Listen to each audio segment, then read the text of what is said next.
Hello everyone, आप सबका स्वागत है आपके अपने क्लासरूम में। और आज हम पढ़ने वाले हैं chapter 3 of transfer of property act, जो कि सेल से डील करता है। बहुत ही इंपॉर्टेंट टॉपिक है ये, प्री और मेंस दोनों के पर्सपेक्टिव से।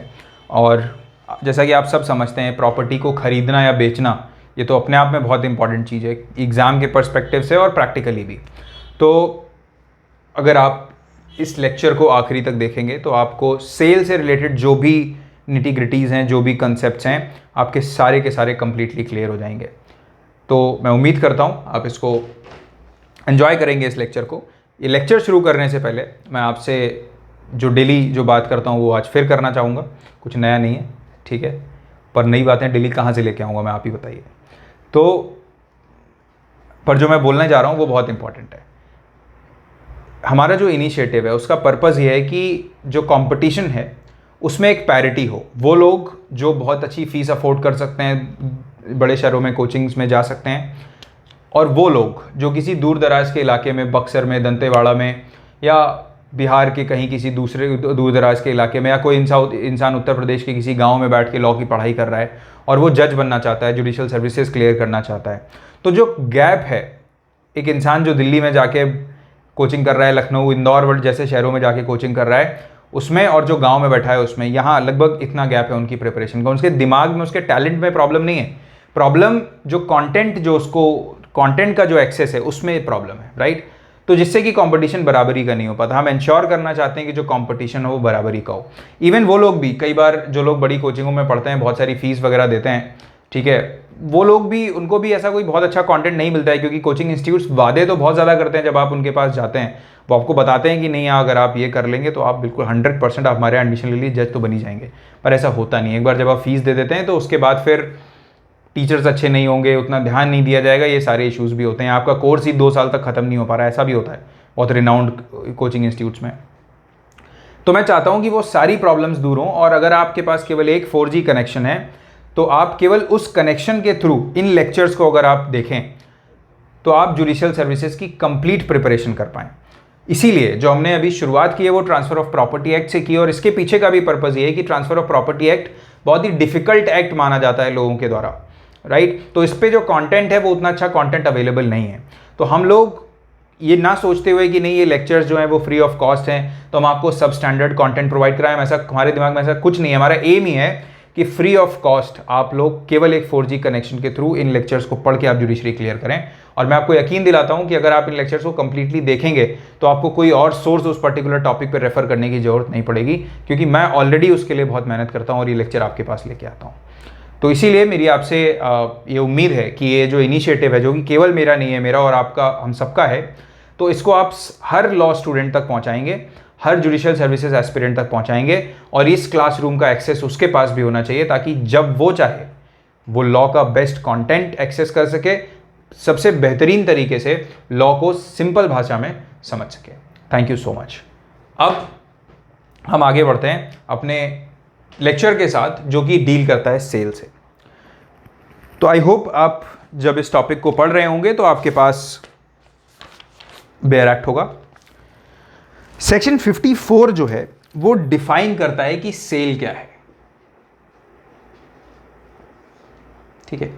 सेक्शन 54 क्या करता है, सेल की डेफिनेशन देता है, सेल को डिफाइन करता है, ठीक है। तो ये क्या बोलता है, बहुत ही बेसिक सी बात जो हम सब जानते हैं। सेल का मतलब क्या होता है कि जब हम किसी से कुछ खरीदते हैं और उसको हम कुछ बदले में पैसा देते हैं, वो इंसान वो चीज़ हमें दे देता है, यही होती है सेल, राइट। तो इसको ट्रांसफर ऑफ प्रॉपर्टी एक्ट ने कैसे डिफाइन किया, हम ये देख लेते हैं।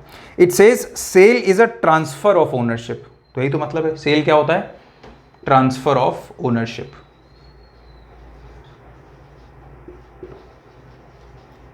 राइट।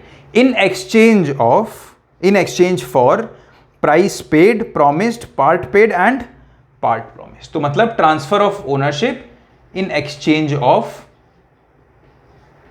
प्राइस, यही तो मतलब है।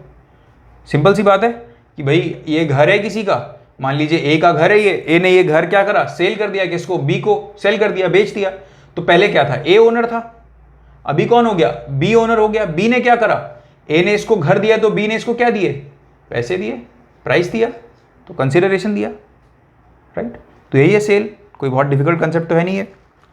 अब ये क्या बोल रहा है, it says in exchange for price paid और प्रोमिस्ड और part paid and part promised. इसका मतलब क्या है, प्राइस तक तो हमें समझ आ गया, पर यहां पे थोड़ा सा लॉ आता है क्या, कि जो कंसिडरेशन है, जो प्राइस है, वो या तो कंप्लीटली पे कर दिया गया हो या फिर प्रॉमिस किया गया हो कि हम आपको देंगे फ्यूचर डेट पे, या फिर आधा पे कर दिया हो, part paid and part promised. ठीक है, तो पहले हम इसी चीज को क्लियर कर लेते हैं, जो प्राइस वाला जितना पूरा कंसेप्ट है हम पहले ये समझ लेते हैं। अगर हम सेक्शन 2D रेफर करें एंड सेक्शन 25 रेफर करें, किसका, इंडियन कॉन्ट्रैक्ट एक्ट 1872 का, तो ये जो दो प्रोविजंस हैं ये डील करते हैं किससे, कंसिडरेशन से। और as per Indian contract act consideration can be past, present और फ्यूचर, राइट। कंसिडरेशन पास्ट भी हो सकता है, प्रेजेंट भी हो सकता है और फ्यूचर भी हो सकता है। इंडियन कॉन्ट्रैक्ट एक्ट में हम सब ने ये चीज पढ़ी है। वही चीज यहां पे इन्होंने बोला है क्या, कि अगर ए बी को प्रॉपर्टी बेच रहा है तो ए क्या कर सकता है, या तो पे कर दे पूरा का पूरा प्राइस, राइट। ए ने बी को बोला कि मैं आपको प्रॉपर्टी बेच रहा हूं और आप मुझे पैसे दे दो, तो बी ने पहले ही इसको क्या करे, पूरे के पूरे पैसे 1 करोड़ की प्रॉपर्टी की दे दिए। दूसरा सिचुएशन क्या हो सकता है, प्रॉमिस कर सकता है, ये बोल सकता है ठीक है आप ये प्रॉपर्टी हमें दे रहे हैं तो आप प्रॉपर्टी दीजिए, मैं आपको रजिस्ट्रेशन से पहले पूरा का पूरा पैसा चुका दूंगा। ठीक है, तो ये क्या हो गया, ये प्रॉमिस कर दिया ए ने बी को, सॉरी बी ने ए को, कि मैं आप मुझे प्रॉपर्टी दीजिए, मैं आपको पैसा इस डेट को दे दूंगा। ठीक है, दूसरा क्या होता है, part paid and part promised. मान लीजिए 1 करोड़ का घर है तो बी ने क्या करे, 40 लाख रुपए दे दिए, तो ये क्या हुआ, पार्ट पेमेंट है, पूरा तो नहीं पे किया, हिस्से में पे किया। और क्या प्रॉमिस किया कि जो बचा हुआ 60 लाख है ये मैं पे कर दूंगा एट अ फ्यूचर डेट, तो क्या हुआ, पार्ट प्रॉमिस्ड, राइट। आई होप आपको ये चीज समझ आई होगी कि जो कंसिडरेशन है जरूरी नहीं कि एक बार में ही पूरा का पूरा दे दिया जाए, ये दिया जा सकता है एग्जीक्यूशन के टाइम दिया जा सकता है पूरा, या फिर एग्जीक्यूशन रजिस्ट्रेशन के टाइम पे पूरा दिया जा सकता है। ये इन दोनों पार्टीज के बीच की जो अंडरस्टैंडिंग है उस पर डिपेंड करेगा, right. There is no hard and fast rule saying कि नहीं आपको इस डेट पे आपको देना ही पड़ेगा पूरा का पूरा जो कंसिडरेशन है, जो प्राइस है। अब ये जो प्राइस है, ये जो चीज है इसको डिफाइन नहीं किया गया है ट्रांसफर ऑफ प्रॉपर्टी एक्ट में कि प्राइस होता क्या, ये कहीं डिफाइन नहीं किया गया है। However under sale of goods act जो प्राइस है इसको समझा जाता है मनी कंसिडरेशन, राइट। प्राइस को क्या माना जाता है कि बदले में जब एक प्रॉपर्टी बेची गई और उसके बदले में जो पैसे दिए गए उसको माना जाता है प्राइस, राइट। तो इसको क्या माना जाता है, मनी कंसिडरेशन। प्राइस की कोई जो डेफिनेशन है वो नहीं दी गई है ट्रांसफर ऑफ प्रॉपर्टी एक्ट में, राइट। अब ये बात बेसिकली कि एक केस था commissioner of income tax versus motor stores versus motor stores private limited, right. आपको कई बार हो सकता है ये दिक्कत होती हो कि समझने में, बट मैं साथ में बोलता भी जाता हूं तो उससे, commissioner of income tax versus motor stores private limited, ये 1967 का सुप्रीम कोर्ट का केस है। और इसी केस में सुप्रीम कोर्ट ने बोला कि however the term price has not been defined under transfer of property act, but the definition attributed to the price in sale of goods act which is price means money consideration would be applicable to transfer of property act as well। ठीक है, भले ही price की जो definition है वो नहीं दी गई है, पर जो सेल ऑफ गुड्स एक्ट में जो डेफिनेशन है प्राइस का मतलब मनी कंसिडरेशन है, वही ट्रांसफर ऑफ प्रॉपर्टी एक्ट में भी एप्लीकेबल होगा। ठीक है, फिर उसके बाद एक बेसिक कंसेप्ट तो हम सबने पढ़ा है कि अभी मैंने आपको नहीं पढ़ा है, मैं सब्सिक्वेंटली कॉन्ट्रैक्ट एक्ट भी के लेक्चर्स भी लूंगा, राइट। पर हमने ये पढ़ा है कि जो कंसिडरेशन है वो कैसा जरूरी नहीं है, एडिक्वेट हो ये जरूरी नहीं है। मतलब अगर किसी प्रॉपर्टी की कीमत 1 करोड़ है तो एक्स जो ए जो है वो 80 लाख में बेचने के लिए रेडी है, या 8 लाख में बेचने के लिए भी रेडी है बी को, तो भी there is no problem, right. वो ए और बी के बीच की बात है। अगर 1 करोड़ की प्रॉपर्टी ए बी को 8 लाख में बेचना चाहता है तो वेल एंड गुड, लॉ को क्या प्रॉब्लम हो सकती है, उसकी प्रॉपर्टी है, ठीक है। पर इंपॉर्टेंट बात यह है कि अगर कंसिडरेशन नहीं है, कंसिडरेशन होना चाहिए। अगर कंसिडरेशन नहीं है तो वो ट्रांजैक्शन क्या होगा, वो ट्रांजैक्शन गिफ्ट होगा, सेल नहीं होगा, राइट। सेल के लिए तो जरूरी है ना कि कंसिडरेशन हो। अगर आप किसी से कुछ प्रॉपर्टी खरीदने जा रहे हो तो आप उसको पैसे दोगे तभी तो वो सेल होगी। अगर आप प्रॉपर्टी खरीद रहे हो और आप पैसे नहीं दे, मतलब प्रॉपर्टी आप खरीदोगे तो पैसे देने पड़ेंगे, पर अगर आपको कोई गिफ्ट करता है तो क्या आप पैसे देते हो उसको नहीं, तो उसको क्या बोलते हैं, गिफ्ट, जहां पे आपको कंसिडरेशन पे नहीं करना पड़ता। तो सेल के लिए क्या जरूरी है, कंसिडरेशन एडिक्वेट हो, ये जरूरी नहीं है। मतलब कंसिडरेशन, जैसे मान लो कोई चीज 10 रुपए की है तो 10 की जगह 5 रुपए की सामने वाला आपको देने के लिए रेडी है तो कोई प्रॉब्लम नहीं है, पर कंसिडरेशन होना चाहिए। अगर कंसिडरेशन नहीं है तो वो चीज किस कैटेगरी में आ जाएगी, गिफ्ट में आ जाएगी, वो चीज सेल नहीं होगी, राइट। तो आई होप आपको ये जो पहला वाला जो पूरी चीज है ये समझ आई होगी कि सेल का क्या मतलब है, transfer of ownership in exchange of price. फिर हम आगे बढ़ते हैं। अब अगला जो पैराग्राफ है वो डील करता है कि सेल कैसे की जाती है, राइट। सेक्शन 54 का अगला जो पैराग्राफ है वो क्या बोलता है, सेल हाउ मेड, राइट। तो ये बेसिकली बोलता है कि अगर कोई इमूवेबल प्रॉपर्टी की सेल है और उसकी वैल्यू जो है वो 100 रुपए से ज्यादा की है, तो उसकी सेल केवल एक रजिस्टर्ड डॉक्यूमेंट के थ्रू ही होगी, उसका रजिस्ट्रेशन मैंडेटरी है। उसके अलावा अगर कोई इमूवेबल प्रॉपर्टी कोई इंटेंजिबल चीज है, इंटेंजिबल इमूवेबल प्रॉपर्टी है, तो उसकी वैल्यू कितनी भी हो, डजंट रियली मैटर, वो 1 रुपए की भी होगी तो उसकी सेल कैसे होगी, रजिस्टर्ड डॉक्यूमेंट के थ्रू ही होगी, ठीक है। तो आई होप आपको ये चीज क्लियर होगी कि सेल कैसे होगी। अगर इमूवेबल प्रॉपर्टी 100 रुपए के ऊपर की है तो वो एक रजिस्टर्ड डॉक्यूमेंट से ही होगी, और अगर इंटेंजिबल प्रॉपर्टी है, ठीक है, और उसको इमूवेबल कंसीडर किया जाता है तो उसकी जो सेल होगी वो रजिस्टर्ड डॉक्यूमेंट से ही होगी, भले ही उसकी वैल्यू 1 रुपए ही हो, ठीक है। अब जो इसका सेकेंड पैरा है वो ये बोलता है कि in the case of tangible immovable property of a value less than 100 rupees, such transfer may be made either by the registered instrument or by delivery of property। तो अगर कोई टेंजिबल प्रॉपर्टी है, टेंजिबल कौन सी चीजें होती हैं, मैं आपको पहले पढ़ा चुका हूं बहुत अच्छे से, और मैंने ये चीज भी बताई है कि कहां कहां रजिस्ट्रेशन जरूरी होता है। टेंजिबल मतलब कॉर्पोरियल, विच मीन्स जिनको हम टच कर सकते हैं, देख सकते हैं, राइट, वो चीजें टेंजिबल होती है। जैसे ये मार्कर, इसको मैंने हाथ में पकड़ा हुआ है, दिस इज टेंजिबल, राइट। पर इनटेंजिबल क्या होगा, गुडविल, कॉपीराइट, ये सारी इंटेंजिबल चीजों का एग्जांपल है। तो अगर टेंजिबल इमूवेबल प्रॉपर्टी और 100 रुपए के ऊपर की रजिस्टर्ड डॉक्यूमेंट, पर अगर 100 रुपए से कम की है तो कैसे, केवल बाई डिलीवरी ऑफ पोसेशन भी ट्रांसफर हो सकता है। मान लीजिए मेरी कोई इमूवेबल प्रॉपर्टी है, 100 रुपए से कम की है, मैं उसको बेच रहा हूं, तो उस केस में क्या होगा, मुझे रजिस्ट्रेशन की जरूरत नहीं है। अलग अगर मैं चाहूं तो रजिस्ट्रेशन करवा सकता हूं सेल डीड का, बट वो लॉ के आइज में मैंडेटरी नहीं है, और without even registration also that property can be sold.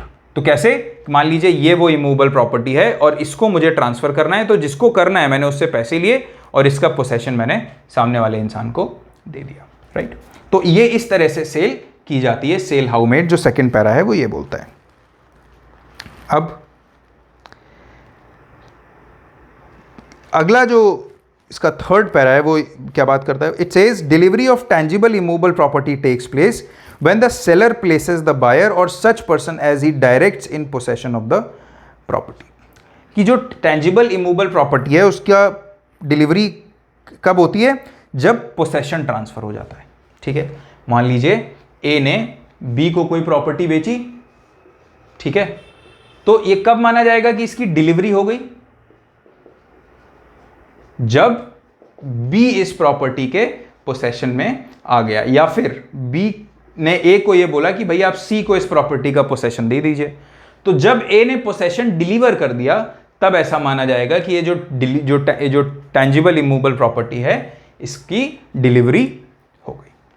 ठीक है, अब कुछ और चीजें हैं इसमें जो इंपॉर्टेंट हैं और हम उनको वन बाय वन समझते हैं। अब देखिए यहां पे क्या बोला गया है कि जो रजिस्ट्रेशन है बहुत जरूरी है, बिना रजिस्टर्ड डॉक्यूमेंट के सेल नहीं हो सकती। रजिस्ट्रेशन क्या है, मैंडेटरी है। ठीक है, तो अब क्वेश्चन ये उठता है कि जब रजिस्ट्रेशन मैंडेटरी है, और जैसा कि मैंने आपको पहले बताया कि वो डॉक्यूमेंट जिनका रजिस्ट्रेशन मैंडेटरी है अगर उनको रजिस्टर नहीं किया जाता तो उनको एविडेंस की तरह कोर्ट में कंसीडर नहीं किया जा सकता। ठीक है, अभी यहाँ पे ये बोला जा रहा है कि रजिस्ट्रेशन मैंडेटरी है। तो सपोज एक सिचुएशन लेते हैं कि कोई ये जो ए और बी के बीच जो प्रॉपर्टी है, ए ने ये प्रॉपर्टी बी को बेची, तो जो सेल हुई ए और बी के बीच में इस प्रॉपर्टी की, तो जो एग्जीक्यूशन ऑफ सेल डीड है,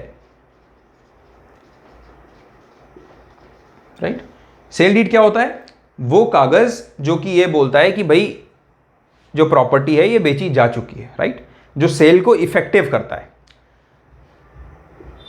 अच्छा, मैं एक चीज मिस कर गया, वो ये कि जो कंसिडरेशन है वो सेल डीड में हमेशा मेंशन्ड होना चाहिए कि जो सेल डीड है ए और बी के बीच में जो सेल डीड है ये उसमें लिखा होना चाहिए कि बी ने ए से जो प्रॉपर्टी खरीदी है वो इतने रुपए में खरीदी है, 50 लाख में, 1 करोड़ में, 10 लाख में। मैंडेटरी है कि सेल डीड में कंसिडरेशन मेंशन्ड हो, और अगर सेल डीड में कंसिडरेशन मेंशन्ड नहीं है तो उसको सेल नहीं माना जाएगा, right.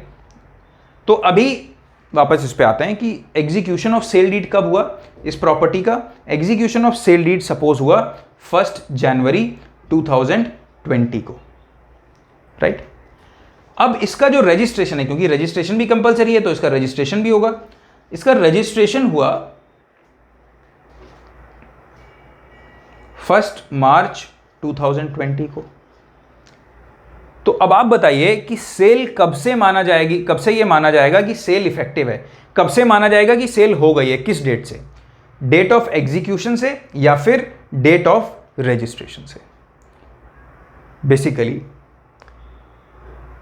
According to section 47 of Indian registration act, section 47 of Indian registration act के हिसाब से सेल उस दिन से कंप्लीट मानी जाती है जिस दिन एग्जीक्यूशन होता है सेल डीड का, राइट। एग्जीक्यूशन का क्या मतलब होता है, जब दोनों पार्टीज अपने अपने साइन करती हैं डॉक्यूमेंट पे, उसको कहते हैं एग्जीक्यूट करना डॉक्यूमेंट को। किस दिन से, जिस दिन से एग्जीक्यूशन ऑफ सेल डीड होता है उस दिन ऐसा माना जाता है कि जो डॉक्यूमेंट, जो सेल है वो कंप्लीट हो गई है। ये जो सेक्शन 47 है ये अपने आप में कौन सा डॉक्ट्रिन इनकॉर्पोरेट करता है, doctrine of relating back, doctrine of relating back. ठीक है, रिलेटिंग बैक मतलब भले ही रजिस्ट्रेशन 1 मार्च 2020 को हुआ है पर क्या माना जाएगा कि सेल जो है 1 जनवरी 2020 को हुई थी, जिस दिन जो सेल डीड है उसका एग्जीक्यूशन हुआ है। तो आई होप आपको ये वाला कंसेप्ट क्लियर हुआ होगा कि किस दिन माना जाएगा कि सेल जो है वो इफेक्टिव है।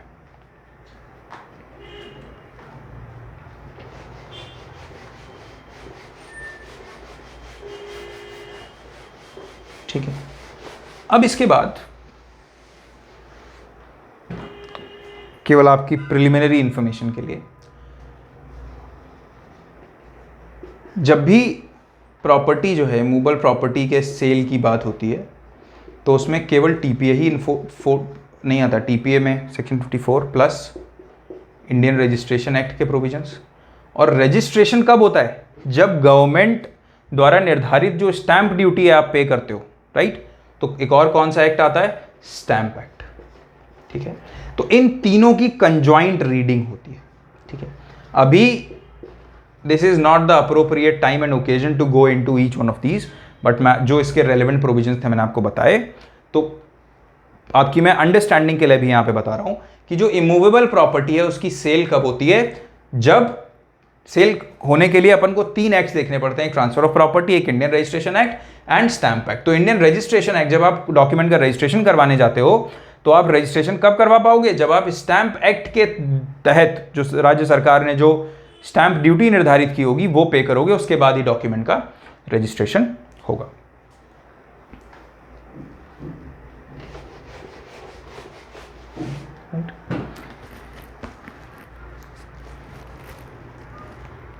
इसके बाद अपन आते हैं, इसमें एक नीचे लिखा हुआ है कॉन्ट्रैक्ट फॉर सेल। तो ये जो पॉइंट है, ये जो क्वेश्चन है, ये बहुत ज़्यादा इंपॉर्टेंट क्वेश्चन है, तो बहुत ध्यान से समझिएगा। मेंस के पर्पस के लिए, प्री के लिए भी, राइट। मेंस में तो कई बार मैंने देखा है इस क्वेश्चन को आते हुए। तो कॉन्ट्रैक्ट फॉर सेल बेसिकली जो है, इसका क्या मतलब होता है? देखिए, कॉन्ट्रैक्ट फॉर सेल को अपन अग्रीमेंट टू सेल भी कहते हैं। अग्रीमेंट टू सेल, ये एक ही चीज है, राइट।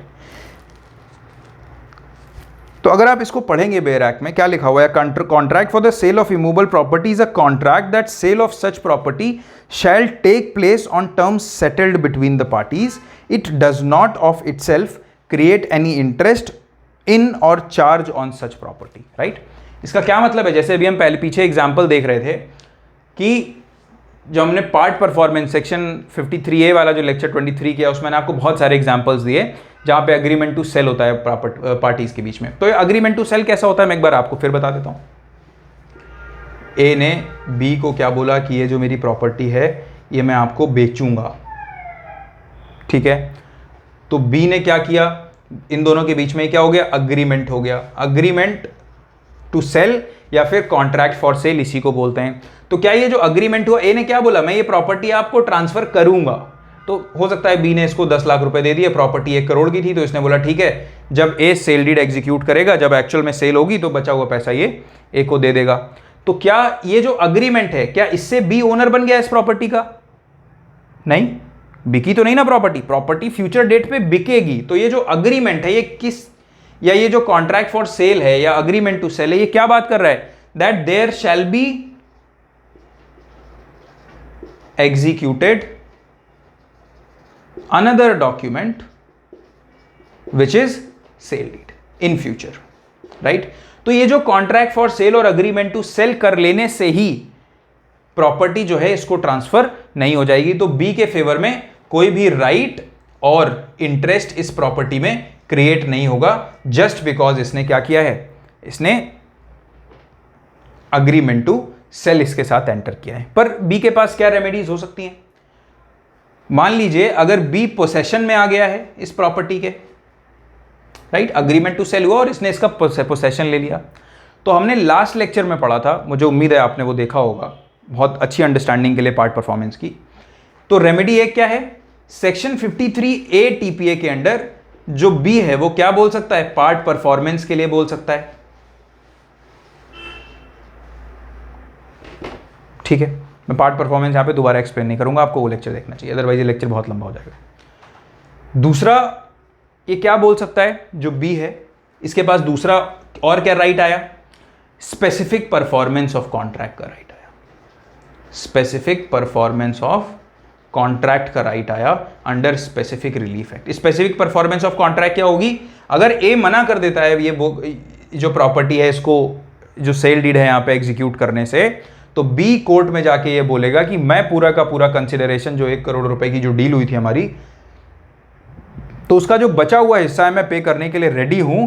इसको अब जो हमारे बीच में जो कॉन्ट्रैक्ट फॉर सेल या अग्रीमेंट टू सेल हुआ था, अब इसको वो एग्जीक्यूट करना चाहिए, उसको ऑनर करना चाहिए और सेल डीड मेरे फेवर में एग्जीक्यूट करनी चाहिए। तो आई होप आपको कॉन्ट्रैक्ट फॉर सेल और इसी को हम बोलते हैं अग्रीमेंट टू सेल समझ आया होगा। ये केवल आपको 2 राइट्स दे सकता है 53 टीपीए में पार्ट परफॉर्मेंस के लिए और स्पेसिफिक परफॉर्मेंस ऑफ कॉन्ट्रैक्ट के लिए अंडर स्पेसिफिक रिलीफ एक्ट। उसके अलावा जो ट्रांसफरी है उसको और कोई राइट प्रॉपर्टी में नहीं मिलता, केवल ये अग्रीमेंट हो जाने से ये जो ट्रांसफरी है इस प्रॉपर्टी का ओनर वगैरह नहीं हो जाता, राइट। अब कॉन्ट्रैक्ट फॉर सेल, अक्सर क्वेश्चन ऐसे आता है कि what is the difference between contract for sale and contract of sale, right. तो अभी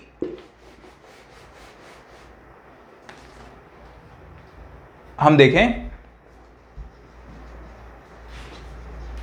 तो जो कॉन्ट्रैक्ट ऑफ सेल है इसका मतलब होता है जो प्रॉपर्टी है उसका क्या हो चुका है, ट्रांसफर कंप्लीट हो चुका है। ट्रांसफर क्या हो गया है, कंप्लीट हो गया है। मतलब सेल जो है या जो ट्रांसफर है वो क्या हो गई है, कॉन्ट्रैक्ट ऑफ सेल, मतलब सेल कंप्लीट हो गई है। एज इसका मतलब क्या है, सेल डीड एग्जीक्यूट हो गई है।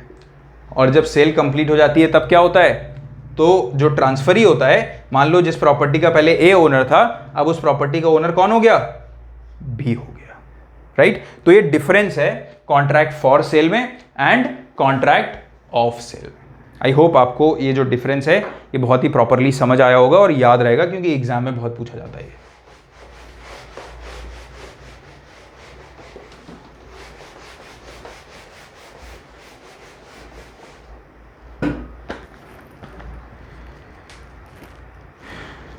अब इसमें हम एक दो केस लॉज देख लेते हैं, राइट।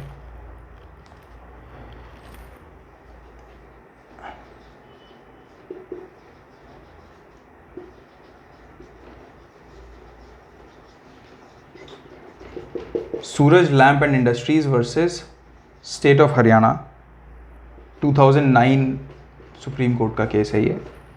बहुत ही लैंडमार्क जजमेंट है ये। इसमें सुप्रीम कोर्ट ने बोला कि सेल जो है that can be done, sale of immovable property can be done only by a registered sale deed. जो सेल है वो कैसे की जा सकती है, केवल एक रजिस्टर्ड सेल डीड से ही की जा सकती है, बाकी कोई और इंस्ट्रूमेंट्स, पावर ऑफ अटॉर्नी वगैरह उससे नहीं की जा सकती, राइट। क्योंकि ये सारे इंस्ट्रूमेंट्स पावर ऑफ अटॉर्नी वगैरह के थ्रू एक इनडायरेक्ट सेल की जाती है फ्रॉड करने के लिए, ताकि जो स्टैंप ड्यूटी है उसको बचाया जा सके। तो सुप्रीम कोर्ट ने उस चीज पे ये लैंडमार्क जजमेंट दिया और ये बोला कि केवल रजिस्टर्ड सेल डीड से ही जो है एक कंप्लीट सेल जो है वो की जा सकती है, राइट। तो आई होप आपको ये सारे जो कंसेप्ट्स हैं वो क्लियर हुए होंगे। बस एक लास्ट चीज है कि जैसे 3 स्टेजेस ऑफ सेल जो है जनरली मानी गई हैं। पहला क्या होता है, अग्रीमेंट टू सेल या कॉन्ट्रैक्ट फॉर सेल जो हमने पढ़ा, ठीक है। उसके बाद उसके परसुएंस में क्या होता है, सेल डीड, एग्जीक्यूशन हो जाता है, और फिर क्या होता है, रजिस्ट्रेशन। तो लगभग ये 3 स्टेप प्रोसेस रहता है। पर ये वाला जो प्रोसेस है अग्रीमेंट टू सेल होना जरूरी नहीं है कि दो पार्टी पहले अग्रीमेंट करे कि हम ये प्रॉपर्टी ट्रांसफर करेंगे, ए बोले बी से कि नहीं मैं प्रॉपर्टी आपको बेचूंगा, और फिर उसके बाद बेचे, जरूरी नहीं है, वो जाके सीधा बेच ही सकता है, राइट। तो ये वाला जो स्टेप है ये मैंडेटरी नहीं है, बट जनरली ये चीजें फॉलो की जाती हैं, पहले अग्रीमेंट टू सेल, फिर सेल डीड एंड फिर रजिस्ट्रेशन। तो that's it guys in section 54। और आई थिंक मैंने आपको जो भी सेक्शन 54 सेल से रिलेटेड जो भी एस्पेक्ट्स थे आपको मैंने अच्छे से एक्सप्लेन किए हैं, आपको समझ आए। और आपको कैसा लगा ये लेक्चर आप मुझे बताइएगा ज़रूर, मेरे किसी भी सोशल मीडिया अकाउंट पे, इंस्टाग्राम पे, टेलीग्राम पे, या मुझे खुद पर्सनली व्हाट्सएप करके, राइट। तो आज मैं आपको लास्ट लेक्चर में मैं आपको क्वेश्चंस देना भूल गया था एंड में, आज मैं आपको फिर से देता हूँ। और इन क्वेश्चंस के आंसर्स मैं आपको, जब आप मुझे मैसेज करेंगे तो मैं आपको बताऊंगा पर्सनली, और मैं जो लोग मुझे मैसेज करते हैं मैं उनको रिप्लाई भी करता हूं, जो लोग अपना टास्क कंप्लीट करके मुझे आंसर्स भेजते हैं। तो उससे फ़ायदा ये होता है कि आप लोग रिवाइज करते रहोगे, पहले का भूलोगे नहीं जो मैंने पढ़ाया जब आप आगे बढ़ते जा रहे हो, राइट। तो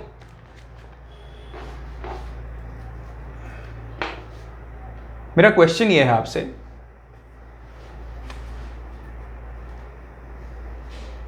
कि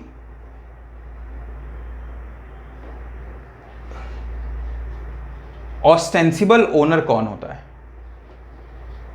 who is ostensible owner, and where provision has been made